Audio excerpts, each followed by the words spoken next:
বাড়ি কোথায় আপনাদের? বাংলাদেশ। বাংলাদেশ। দখল করতে এসেছেন কলকাতা? জি, কলকাতা দখল করতে এসেছেন?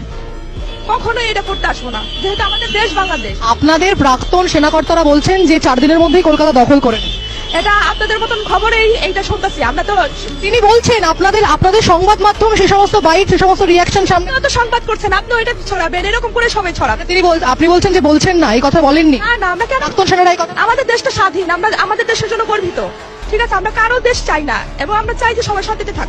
এদেশের মানুষও শান্তিতে থাক, আমাদের দেশের মানুষও শান্তিতে থাক, ঠিক আছে? এগুলো হলো ভুয়া খবর, সব খবরেই হচ্ছে, আসলে এরকম কিছুই হচ্ছে না। অর্থাৎ আপনাদের এই প্রাক্তন সেনাকর্তা যিনি বলেছেন যে কলকাতা শুধুমাত্র নয়, উত্তর পূর্ব ভারতের একাংশ মণিপুর ত্রিপুরা দখল করে নেব, এটা হলে মিথ্যে কথা।